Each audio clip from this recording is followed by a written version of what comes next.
Profe Giovanni, muy buenas tardes, espero te encuentres muy bien. Mi equipo, Ronnie Cerrato, Álvaro Riqué, Omar González, Mateo Rovira, Andrés Rodríguez, su oponente Andrés Pino. Vamos a iniciar con la exposición sobre el tema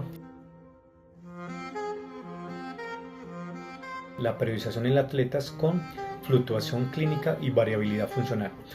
En la periodización en atletas con fluctuación clínica y variabilidad funcional vamos a tener como referencia a un atleta en silla de ruedas con lesión medular, el cual un día se siente fuerte, al siguiente día una fatiga crónica, luego un dolor neuropático o una espasticidad, la cual le complica todo. Entonces nos surge una pregunta: ¿cómo periodizamos sin lesionarlo o estancarlo? No podemos usar o utilizar planes rígidos como en atletas sin discapacidad. Debemos de ser flexibles, dinámicos y centrados en su funcionalidad y en su respuesta del día a día. En el deporte adaptado paralímpico, la periodización debe considerar dos puntos. El primero, la fluctuación clínica en los cambios de los siguientes síntomas: el dolor, la fatiga y la espasticidad. Y el segundo punto es la variabilidad funcional, que es el día a día en fuerza, el rango de movimiento y el equilibrio. Quiero explicar dos conceptos que acabo de dar referencia, a los cuales son muy importantes resaltar en este tema. Viene siendo el dolor neuropático, el cual surge por daño o mal funcionamiento del sistema nervioso, el cual les produce una sensación de ardor o descargas eléctricas y les produce un efecto que les altera la sensibilidad. El segundo viene siendo la espasticidad. Es una desconexión entre el cerebro y los músculos y les da una sensación de tensión o espasmos. El efecto que les produce es que les impide el movimiento fluido. El reto en el deporte adaptado es tener presente que la periodización lineal tradicional falla aquí. Nosotros necesitamos modelos adaptativos para optimizar el rendimiento y la salud de los atletas con discapacidad física. Cuando estamos hablando de la periodización tradicional o modelo de McBellet, se organiza el entrenamiento en una forma línea de tiempo rígida que busca un solo pico de forma al año. Y este se divide en tres, que es el periodo preparatorio, el periodo competitivo y el periodo de transición. Sin embargo, nos enfocamos en tres modelos para tener como referencia, los cuales son modelos adaptativos para atletas con discapacidad. Viene siendo el primero, modelo de potencia crítica adaptado. Ajusta la relación entre la intensidad del ejercicio y el tiempo de agotamiento. El segundo, el modelo de fatiga neuromuscular en deporte adaptado.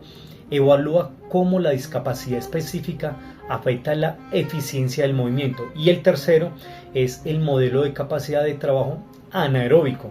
Cuantifica la reserva de energía disponible por encima del umbral crítico. Siguiente, compañero. Buenas tardes, dándole continuidad a nuestro tema de exposición, tenemos la variabilidad funcional intrasemana, cambios en el rendimiento y respuesta corporal de un día a otro, y también el impacto de reducción del 20 al 40% en la fuerza y en la potencia en días con síntomas. La variabilidad funcional intrasemana es el cambio del rendimiento y la respuesta del cuerpo, y esto ocurre de un día a otro dentro de la misma semana. Tenemos como ejemplo un atleta con lesión medular en silla de ruedas puede entrenar el lunes con buena fuerza en el tronco y empuje potente, pero el miércoles la espasticidad aumenta y aparece el dolor neuropático o la fatiga por la vejiga neurogenética. Y la misma carga le aparece mucho más pesada, y esto puede bajar entre un 20 o un 40% de la fuerza o potencia. Este tema de la vejiga neurogenética ocurre cuando hay problemas en los nervios, y estos impiden que el cerebro y la vejiga se comuniquen correctamente, y esto causa que el órgano no se llene y se vacíe pues de una forma normal o natural. Dentro de los factores que causan el monitoreo tenemos dolores crónicos, alteraciones de la temperatura, espasticidad o fatiga del sistema nervioso. Aquí hay unos agravantes como lo que es el calor y la humedad, y esto aumenta el riesgo en las lesiones. Para el tema del monitoreo tenemos una variedad de frecuencias cardíacas y en reposo. Entonces, para los factores que esto lo causan, como les había comentado, el dolor crónico que aparece y desaparece, las alteraciones y la regulación en la temperatura corporal, especialmente en lesiones por encima de la vértebra T6. La espasticidad variable, esta viene con problemas de piel, por presión y fatiga del sistema nervioso autónomo. Aquí en Antioquia o en programas del Comité Paralímpico Colombiano vemos lo mismo, por ejemplo, en rugby en silla de ruedas o en baloncesto adaptado. El calor y la humedad agravan las variaciones y aumentan el riesgo de lesiones en los hombros. Este tema del sistema nervioso autónomo controla las funciones involuntarias como el ritmo cardíaco y la digestión. Se divide principalmente en dos ramas: el simpático, que es el que prepara el cuerpo para la acción, y el parasimpático, que es el que promueve el descanso y la recuperación. Bueno, muy buenas noches. En esta diapositiva vamos a hablar sobre los modelos de planificación flexible, ya que son muy importantes en el tema del entrenamiento deportivo adaptado, especialmente cuando trabajamos con deportistas que presentan fluctuaciones clínicas y variabilidad funcional. A diferencia de los modelos tradicionales de planificación, donde el entrenamiento se organiza de una forma fija y preestablecida, los modelos flexibles nos permiten ajustar las cargas de entrenamiento según el estado real del atleta en ese momento, ¿no? Esto es fundamental en el deporte adaptado, ya que porque la condición física y el nivel de fatiga del deportista, o incluso cuando el estado clínico del deportista puede cambiar de un día para otro. El primer modelo que vemos es la periodización ondulante diaria. En este modelo se caracteriza porque la intensidad y el volumen del entrenamiento cambia en cada sesión, como por ejemplo un día el atleta trabaja con mayor intensidad y menor volumen, y al siguiente día con menor intensidad y mayor volumen. Ese tipo de planificación permite estimular diferentes capacidades físicas como fuerza, como resistencia o potencia, sin generar una sobrecarga excesiva. En el caso de los atletas con discapacidad, esto es muy útil porque nos permite adaptar el estímulo de entrenamiento sin comprometer su salud ni su rendimiento funcional. El segundo modelo es la periodización no lineal flexible. En este caso la planificación es más adaptable, ya que las decisiones sobre la carga de entrenamiento se toman el mismo día, dependiendo de cómo se encuentre el atleta ese día. Como por ejemplo, el entrenador puede evaluar factores como el nivel de fatiga, dolor, movilidad, estado emocional o energía del deportista antes de iniciar la sesión. Con base a esta información se ajusta el entrenamiento, se modifica la intensidad, el volumen o incluso el tipo de ejercicio.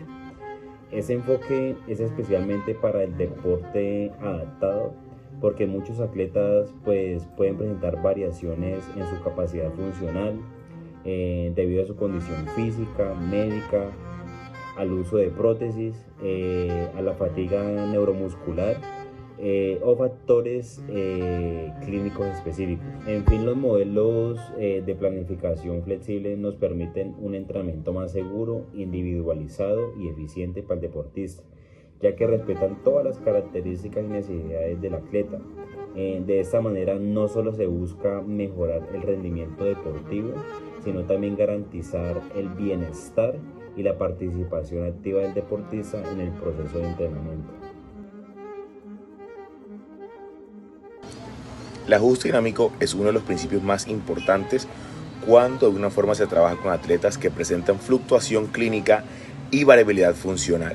Esto significa que el entrenamiento no debe ser completamente rígido, sino que de alguna forma debe adaptarse día a día según cómo se encuentra el atleta, tanto física como funcionalmente.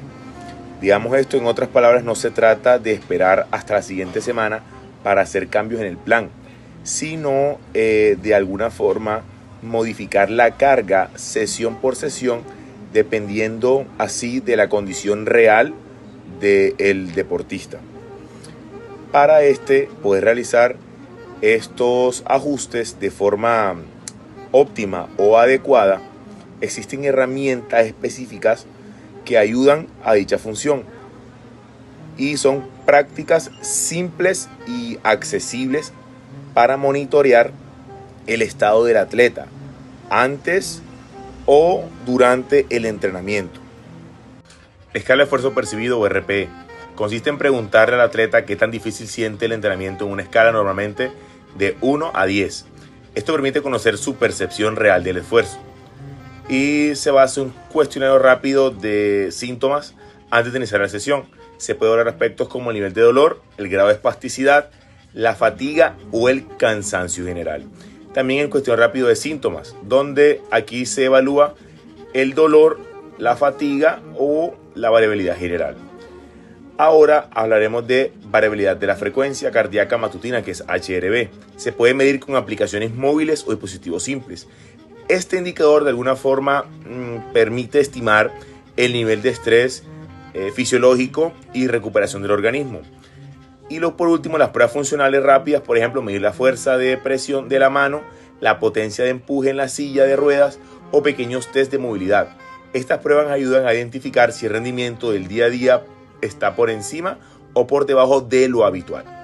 Teniendo en cuenta esto, si el atleta presenta 2 días consecutivos con indicadores negativos como fatiga alta, dolor o bajo rendimiento de pruebas funcionales, es recomendable aplicar una reducción temporal de la carga total entre un 40 o un 50%, lo que se conoce como una descarga temporal. Esto permite que el cuerpo se recupere y evita que el problema se agrave. Este enfoque es especialmente importante en deportes adaptados y en atletas que utilizan silla de ruedas, ya que existe un mayor riesgo de lesiones secundarias, particularmente en los hombros y en las muñecas o la piel por fricción y presión. La evidencia científica sugiere que cuando los entrenadores realizan ajustes diarios basados en el monitoreo del estado del atleta, se logra reducir el tiempo perdido por lesiones y mejora la recuperación.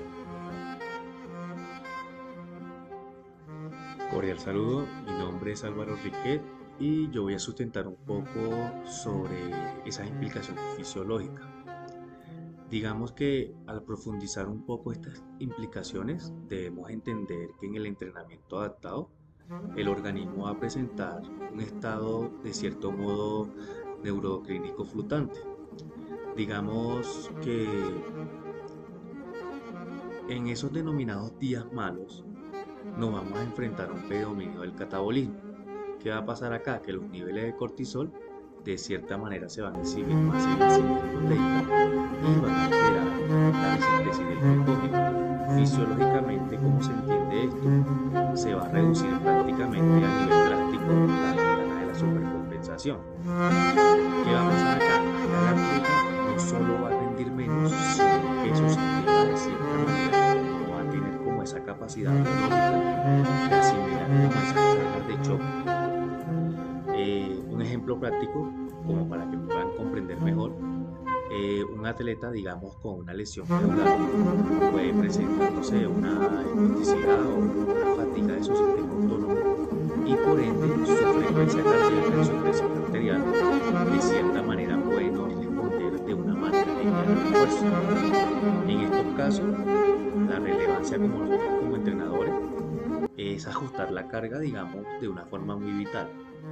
¿Por qué? Porque si entrenamos con una intensidad en un día donde el cortisol de cierta manera está elevado, lo que podemos generar es que haya una fatiga central que va a incidir mucho en la forma irreversible a corto plazo. Al contrario, la ventana de adaptación y digamos en el caso práctico de esos días buenos, el perfil hormonal va a favorecer al caso contrario, que digamos es el anabolismo o esa homeostasis como tal. ¿Por qué? Porque aquí se va a permitir como esa adaptación neuromuscular de forma muy efectiva. Acá es una oportunidad como para aplicar cargas en un rango de intensidad de entre un 80-90%. ¿Por qué es muy importante tener claro, digamos, todos estos conceptos? Yo lo llevo mucho a la parte de nuestro rol profesional. Digamos que como futuros profesionales en cultura física y deporte, debemos dejar atrás un poco de ser simples aplicadores de rutinas. Pienso yo que debemos convertirnos más como analistas sobre todo de esa variabilidad funcional.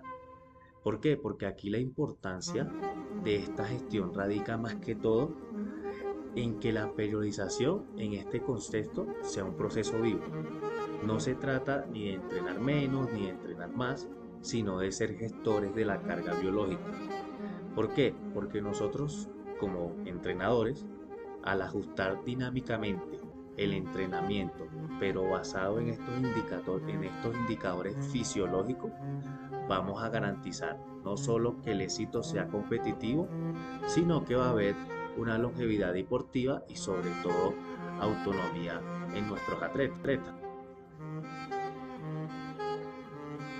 Buenas noches, profe y compañeros. Yo les vengo a explicar la propuesta práctica que tenemos junto a mi grupo de trabajo, la cual consta de un macrociclo de 4 a 6 semanas para tratar la lesión medular T10, T12 en un deportista de rugby en silla de ruedas. Para eso utilizaremos 3 días específicos: día bueno, día medio y día malo. En los días buenos trabajaremos la fuerza alta entre un 80 y un 90% de la capacidad deportista, buscando mejorar el rendimiento muscular.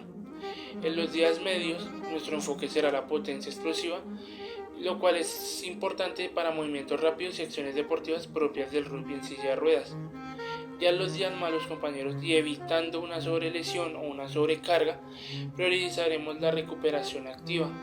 Esto con actividades como piscina, ejercicios de movilidad, la cual, como lo acabo de mencionar, compañeros, ayudan a mantener la funcionalidad deportiva sin generar una sobrecarga. Esto porque, compañeros, al generarle en los días medios trabajo en su deporte, esto va a exigirle un poco más a la lesión. ¿Qué buscamos con estos días? Bajarle a esa lesión, tratar de mejorar sin generarle una sobrecarga al deportista. Para concluir, compañeros, debemos tener en cuenta que la periodización del entrenamiento debe ser flexible, debe ser dinámica y debe ser adaptada a cada atleta y a su situación clínica. Esto porque, compañeros, no todas las lesiones son iguales y no todos los deportistas son iguales y se recuperan de la misma manera. Entonces debemos tener en cuenta que la adaptación debe ser nuestra hacia ellos, adaptar los ejercicios a ellos para que ellos tengan una mejor recuperación, tengan un menor riesgo de las lesiones y una mayor autonomía en su vida diaria y en su vida deportiva. Muchas gracias.